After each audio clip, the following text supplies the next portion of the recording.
ચાણસ્મામાં અદ્યતન સરકારી તાલુકા પુસ્તકાલયનું લોકાર્પણ.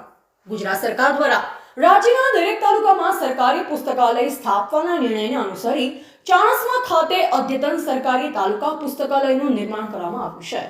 રમતગમત, યુવા અને સાંસ્કૃતિક પ્રવૃત્તિઓ વિભાગ અંતર્ગત ચાણસ્મા હારીજ હાઈવે પર આવેલ ધરતી કોમ્પ્લેક્સમાં આ પુસ્તકાલય શરૂ કરવામાં આવ્યું છે. આ પુસ્તકાલયનું લોકાર્પણ ચાણસ્માના મામલતદારના હસ્તે કરવામાં આવ્યું હતું. આ પ્રસંગે મામલતદારે પુસ્તકાલયની મુલાકાત લઈ ત્યાં ઉપલબ્ધ પુસ્તકોનું નિરીક્ષણ કર્યું અને પુસ્તકાલયની સુવિધા અંગે માહિતી મેળવી હતી. નવા પુસ્તકાલયમાં આશરે 2700 થી વધુ વિવિધ વિષયોના પુસ્તકો ઉપલબ્ધ કરવામાં આવ્યા છે. સાથોસાથ એક સાથે લગભગ 30 વાચકો બેસીને વાંચન કરી શકે તેવી સુવિધા પણ ઊભી કરવામાં આવી છે.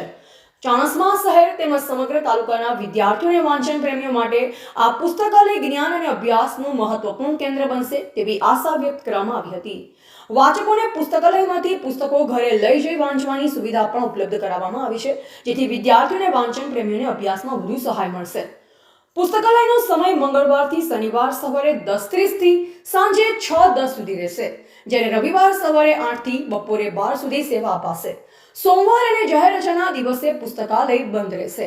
આ લોકાર્પણ કાર્યક્રમમાં નિવૃત્ત ગ્રંથપાલ જયરામભાઈ, વાંચન પ્રેમીઓ તેમજ ગામના આગેવાનો ઉપસ્થિત રહી કાર્યક્રમને સફળ બનાવ્યો હતો.